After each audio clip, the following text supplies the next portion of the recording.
Hey guys, welcome back. How's everyone doing today? If you are a subscriber and you're coming back, welcome. I love seeing people come back and watching my video.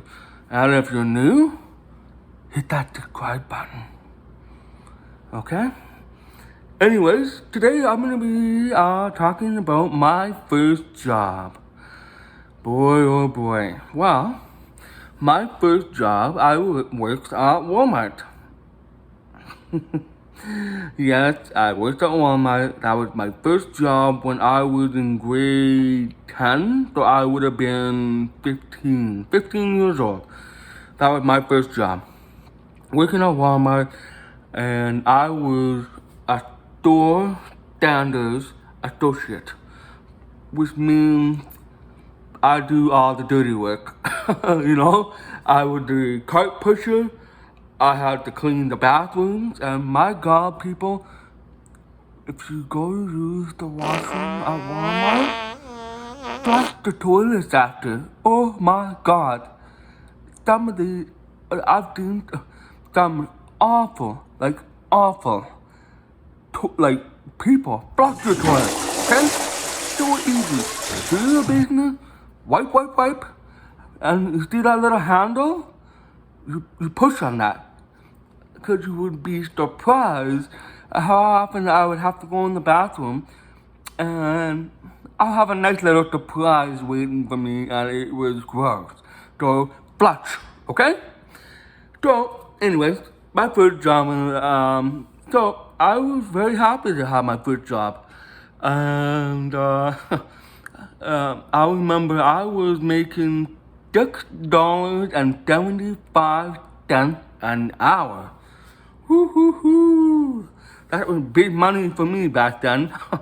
But I loved that job.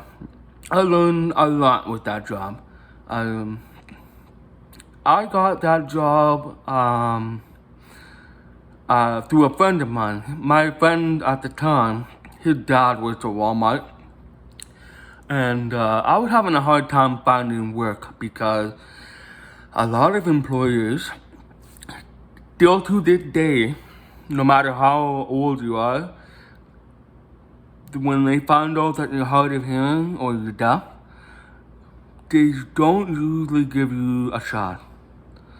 And which is not fair. They shouldn't be doing that. It's actually against the law because they shouldn't be discriminating you. But for a while there, I was having a hard time finding work, and Walmart, my friend, his dad was the store manager there. Super nice guy. He gave me a shot, and I started working there, and it was challenging because I was in a new place. I was dealing with people for the first time, really. I mean, I never really had any experience working with people and stuff like that. So that was a really good way for me to get experience with working with people. But it was also challenging because I couldn't hear that well. So there were certain things with that job that made it hard. The furniture department, a customer would come in and they would buy something big, like a computer desk. So they would call me to come with the little dolly, go to that department, and usually by myself. Unless the furniture associates would help. But most of the time it was me lifting it by myself, and which is probably why my back probably hurts to this day. Thank you, Walmart. But if you work in Walmart or any type of job, watch your back, because once you hurt your back one time, it will never be the same again. So protect your back, people, okay? So I would go in there, but the number one challenge that I had was sometimes they would praise me over the intercom. Well, when they would praise me over the intercom, I'm not gonna hear it, right?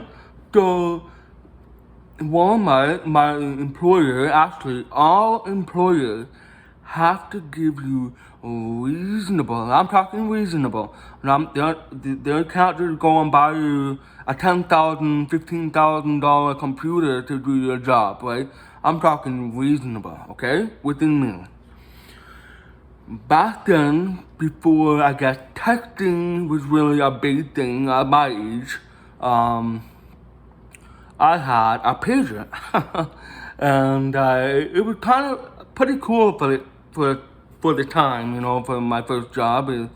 So every time a department would need me, the pager would go off, and it would have the department number on there. So it would tell me, oh, I need to go to Department 14, and if I remember correctly, Department 14 was housewares. So yeah, well, if I remember right. So that pager saved my life majorly and made my job so much better. I really appreciated the store manager. His name was Wayne. He went far and beyond to make sure that I was able to do my job the best way I could, to do my job the best way I can. Okay? So that pager was awesome. So that's pretty much my first job. So my pager I had made my job easier, and as time went on, I went from being a cart pusher, and then I worked in the furniture department. I worked in furniture for a while.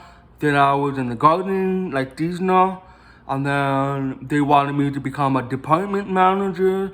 So I started doing that for a little while, and then, at that time I was almost done high school, and I was just about to go to college, to go to Red River College in Winnipeg to get my auto body certificate, which I still have downstairs. I should find it and maybe show you guys one day, but I'm not even sure where it is. I think it's downstairs somewhere in a box, but I'll have to find it. But yeah, so I ended up leaving Walmart and pursuing school full time. So yeah, so that's my first job, and I'm hoping that this video will help motivate people who are hard of hearing or deaf to get out there, apply. Don't be afraid. Now, I will tell you one piece of advice. I know it sounds sneaky, but a lot of people, and believe me, I used to be a manager at a welding shop, and I actually had people that were deaf or hard of hearing apply, and they would write on their resumes that they were hard of hearing or deaf, and they would write down on their resume that they could only email or text. Now, it's very unfair, but a lot of employers will go, I don't know, it sounds like a lot of work. Now, pass, go on to the next guy, which is totally not fair, right?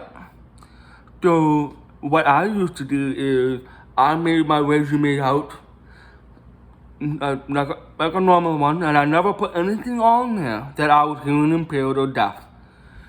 And you'd be surprised, I got a lot more phone calls, and whatever. But what I used to do is I used to screen the phone call.